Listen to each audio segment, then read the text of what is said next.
So hello students, welcome to Shiksha classes. My name is Ashish और आज हम लोगों का टॉपिक है ट्रिग्नोमेट्री। आज की क्लास में बच्चों हम लोग बेसिक्स कवर करेंगे ट्रिग्नोमेट्री के। ठीक है, इस क्लास को पूरी तरह से देखना, कोई भी पॉइंट मिस मत करना या स्किप मत करना, ताकि आपको पूरा कॉन्सेप्ट समझ में आए। ठीक है, तो देखो बोर्ड की तरफ एक ट्राइंगल मैंने पहले से ले रखा है। ये ट्राइंगल है, ट्राइंगल ABC। तो ट्रिग्नोमेट्री को स्टार्ट करने से पहले कुछ मैं आपको इम्पोर्टेंट चीजें बताना चाहता हूँ।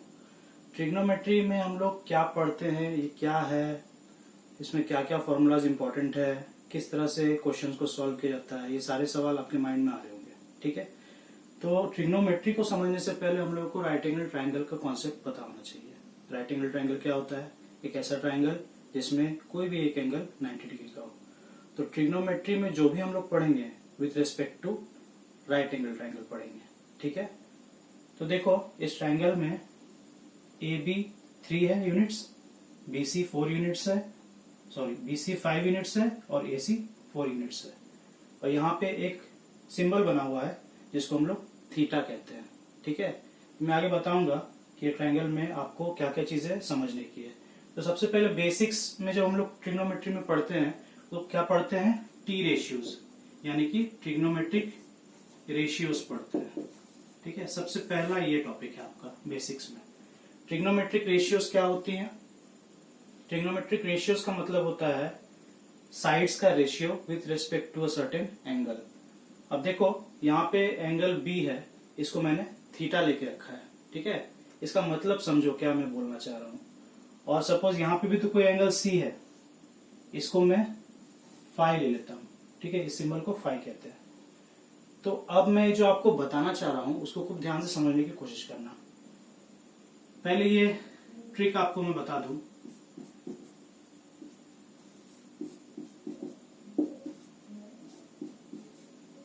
ये पंडित भोला प्रसाद हर हर बोले, ये ट्रिक बहुत लोगों को आती है। ठीक है, कॉमन सा है, काफी मतलब समय से चला आ रहा है। बचपन से हम लोग भी जब पढ़ते थे तो इसी तरीके से हम लोग को याद करवाया गया था। ठीक है, आप चाहो तो PB HHB इस तरह से भी आप याद रख सकते हो। ठीक है, तो ये है क्या चीज, पहले ये समझते हैं।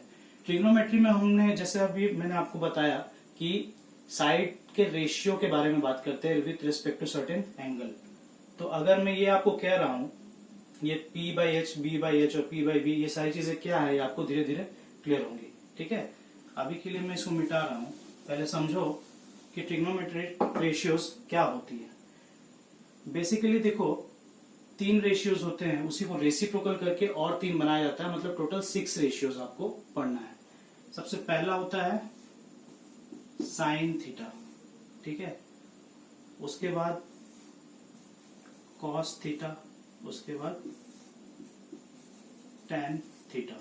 ठीक, इसको देखो इजी तरीके से हम लोग कैसे याद रख सकते हैं और आपको कैसे एग्जाम में इसको सॉल्व करना है जब ये क्वेश्चंस आएंगे इससे रिलेटेड, ताकि आपको आसानी से समझ में आ जाए और आपको फुल मार्क्स मिले। ये मैं आपको तरीका बताने जा रहा हूँ। साइन थीटा को हम लोग लिखते हैं P यानी कि परपेंडिकुलर बाय H यानी कि हाइपोटेनियस। कॉस थीटा को हम लोग लिखते हैं B यानी कि बेस और डिवाइड बाय H यानी कि हाइपोटेनियस। उसके बाद टेन थीटा को हम लोग P यानी कि परपेंडिकुलर बाय बेस B लिखते हैं। अब ये सारी चीजें हैं क्या, with respect to this triangle हम लोग समझेंगे। ठीक है, एक एक करके समझेंगे, ध्यान से समझेंगे, कोई हड़बड़ी नहीं है। जिसने इस कॉन्सेप्ट को समझ लिया, इस ट्राइंगल को जो मैं अभी बताऊंगा उसमें जिसने इसको समझ लिया, उसको बेसिक्स क्वेश्चंस को सॉल्व करने में कोई प्रॉब्लम नहीं आने वाला है। ठीक है, ये मेरी गारंटी है। अब इसी को देखो, जब हम लोग रेसिप्रोकल ले लेते हैं तो 3 और मिलता है, कोसेक थीटा, सेक थीटा और कॉट थीटा। ठीक है, कोसेक थीटा, सेक थीटा और कॉट थीटा। कोसेक क्या होता है? साइन का रेसिप्रोकल होता है। सेक होता है कॉस का रेसिप्रोकल और कॉट होता है टेन का रेसिप्रोकल। ठीक है, अभी के लिए फिलहाल ये समझ के रखो, फिर मैं आपको क्वेश्चन कराऊंगा तो आपको पूरी चीज समझ में आ जाएगी। तो कोसेक अगर साइन का रेसिप्रोकल होता है, यानी कि साइन थीटा को हम लोगों ने P/H डिनोट किया था, तो एक पलट करके H/P बन जाएगा। सिमिलरली सेक थीटा क्या बन जाएगा? h बाई बी और cot theta b by p बन जाएगा। ठीक है, इसको पहले आप लोग ध्यान से देख लो कि ये मैंने क्या लिखा हुआ है। क्या बोला मैंने, एक क्विक रिकैप लेते हैं। Sine theta equal to perpendicular by hypotenuse, cos theta equal to base by hypotenuse, tan theta equal to perpendicular by base. उसी को जस्ट रेसिप्रोकल करते जाएंगे तो कोसेक सेक और कोट मिल जाएगा। आपको इसी सीक्वेंस में इसको याद रखना है ताकि आपको याद रखने में आसानी हो। ठीक है, इसको मैं मिटा रहा हूं।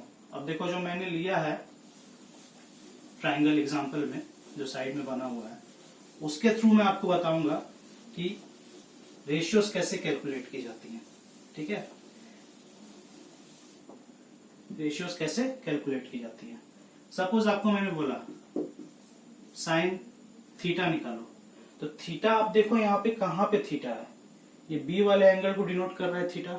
ठीक है, तो हमने अभी थोड़ी देर पहले क्या सीखा, P बाई एच सीखा। तो अब देखो ट्राइंगल के तीन हिस्से होते हैं ना, राइट एंगल ट्राइंगल के, एक होता है परपेंडिकुलर, एक होता है बेस, तीसरा होता है हाइपोटेन्यूज जो कि सबसे बड़ा साइड होता है। तो अब देखो परपेंडिकुलर थीटा के अकॉर्डिंग परपेंडिकुलर क्या होगा, थीटा के ऑपोजिट वाला साइड होगा यानी कि 4, और हाइपोटेन्यूज तो कॉमन रहेगा 5, यानी कि साइन थीटा की वैल्यू कितनी आ गई, 4/5 आ गई। ठीक है, यहां तक समझ में आया, आगे बढ़े। अब देखो cos theta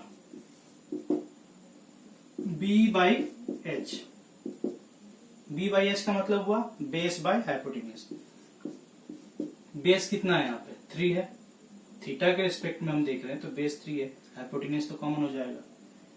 tan theta equal to perpendicular by base, यानी कि p बाई बी लिख लो, फिर 4/3, इस तरह से।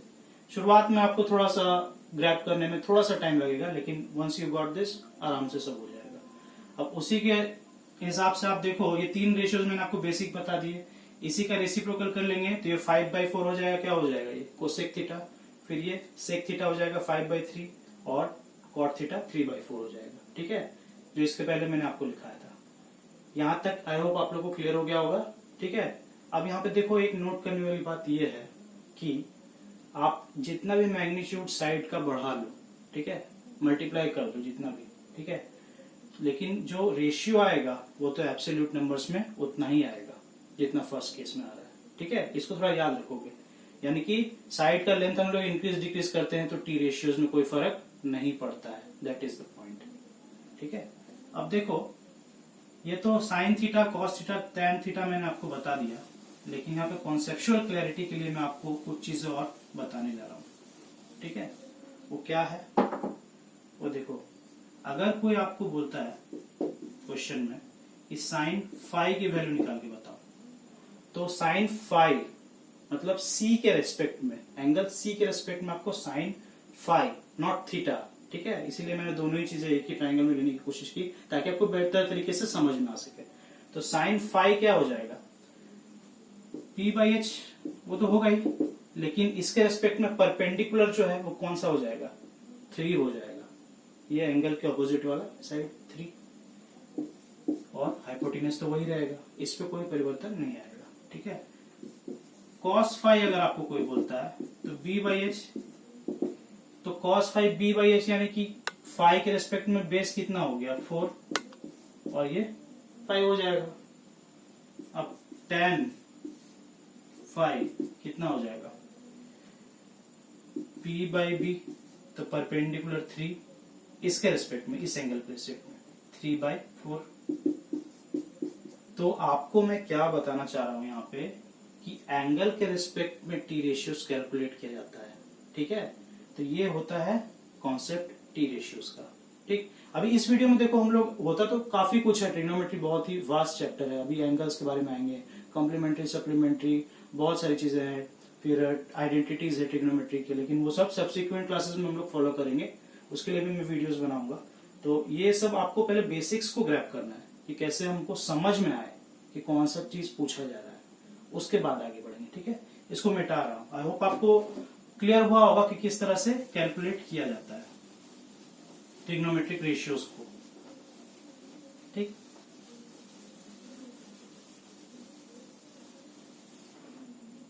धीरे धीरे समझेंगे, कोई हड़बड़ी नहीं है।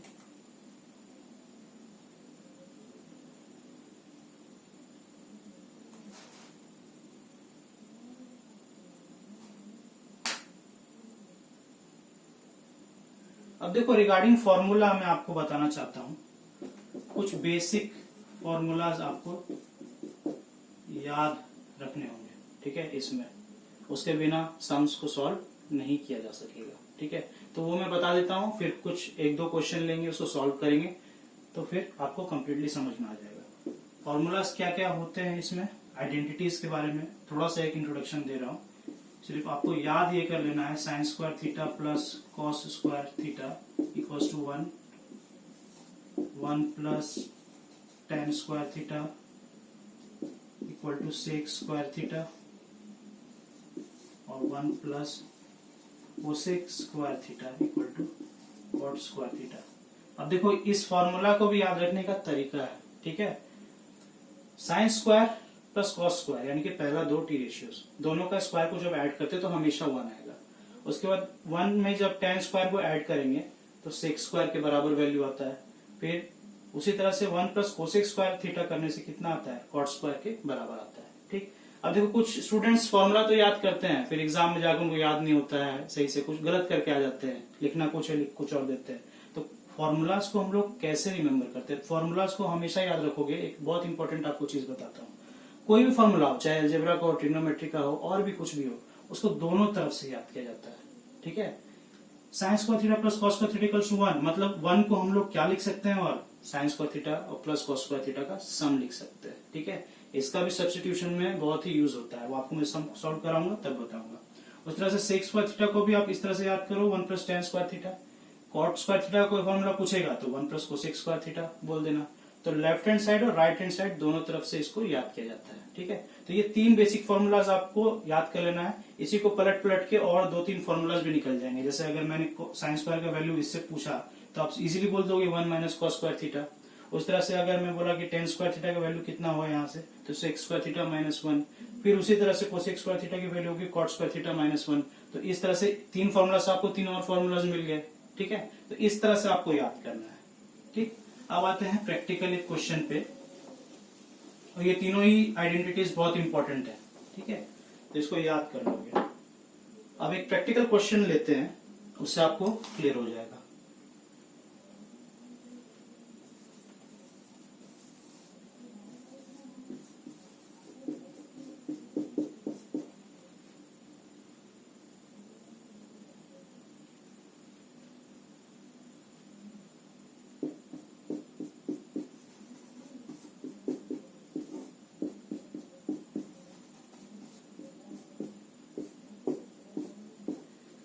देखो बहुत ही आसान से सवाल हम लोगों को दिया गया है। तो क्या सवाल है, 3 cot a इक्वल्स टू 4। तो आपको बताना है कि 1 minus tan square theta whole divide by 1 plus tan square theta, sorry 1 minus tan square A whole divide by 1 plus tan square A की वैल्यू कितनी होगी, ठीक है। एकदम सिंपल सा क्वेश्चन है। सबसे पहले तो आप एक ट्राइंगल बना लो कॉन्सेप्चुअल क्लैरिटी के लिए, तो आपको पता लग जाएगा, और भी इससे इंपॉर्टेंट चीजें निकल के आएंगी। सपोज ये एक रेक्टेंगल ट्राइंगल है ABC, ठीक है। तो A को यहाँ पे आप यहाँ पे लिखो, तो 3 cot A इक्वल्स टू 4 दिया हुआ है। तो सबसे पहले तो ये बताओ कि cot A को मैं यहाँ से क्या लिख सकता हूँ, 4/3, ठीक है। ये तो आपको समझ में आ जाएगा, 3 cot A इक्वल टू 4 है, यानी कि cot A इक्वल टू 4/3, 3 को मैं नीचे ले आया। अब देखो cot थीटा को मैंने आपको शुरू में बताया था कि वो क्या होता है, तो B/P होता है, यानी कि बेस बाय परपेंडिकुलर। अब इस ट्राइंगल को मेरा बनाने का ये उद्देश्य है कि आपको समझ में आए कि किस रेस्पेक्ट में हम कैसे कैलकुलेट कर रहे हैं रेशियो को, ठीक है। तो B/P, A के रेस्पेक्ट में बेस क्या हो जाएगा, AB, देखो, और एंगल A के ही रेस्पेक्ट में परपेंडिकुलर क्या हो जाएगा, ऑपोजिट वाला साइड BC, यानी कि बेस ये 4, BC ये परपेंडिकुलर 3। तो यहाँ पे बाय पाइथागोरियन ट्रिपलेट के हिसाब से यहाँ पे हाइपोटेनस कितना हो गया, 5 हो गया। हालांकि उसकी जरूरत अभी पड़ेगी नहीं, क्योंकि 10 वाले रेशियो में हाइपोटेनस का कोई काम होता नहीं, लेकिन इसको मैं क्लैरिटी के लिए आपको बता रहा हूँ कि इस तरह से आप ऐसे कैलकुलेट कर सकते हो। कुछ क्वेश्चंस ऐसे भी होंगे जिसमें आपको कॉन्सेप्चुअल क्लैरिटी के लिए ये करना पड़ेगा, ठीक है, वो हाइपोटेनस मिसिंग साइड निकालना पड़ेगा, कहने का मतलब। तो अब देखो 1 minus tan square A by 1 plus tan square A पूछ रहा है, ठीक है। एकदम सिंपल सा क्वेश्चन है। इसी को आप जब पलट दोगे, tan a की वैल्यू कितनी हो जाएगी बताओ, 3/4 हो जाएगी, ठीक है। ये 3/4 आ गया। अब सिंपली आपको क्या करना है, tan a की वैल्यू को इस इक्वेशन में रख देना है जो आपको पूछा है, आपका आंसर आ जाएगा। ठीक, तो 1 माइनस tan स्क्वायर है यानी कि 3/4 का होल स्क्वायर, और ये 1 प्लस tan स्क्वायर है यानी कि 3/4 का होल स्क्वायर। ठीक है, तो इसको कैलकुलेट करो, सिंपल है। 16 माइनस 9/16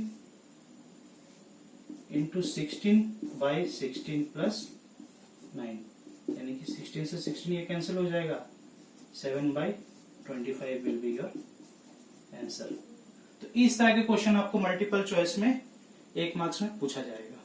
ठीक है, तो ये कॉन्सेप्चुअल क्लैरिटी आई होप आप लोगों को क्लियर होगा कि ये किस तरह से हम लोग रेशियोज को कैलकुलेट करते हैं। ठीक, इसको मैं डिलीट कर रहा हूं।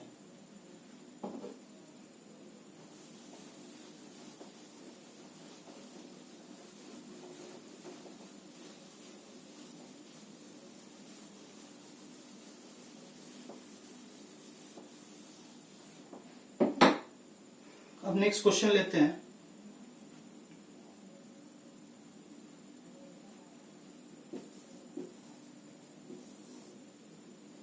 एक ट्रायंगल आपको दिया हुआ है,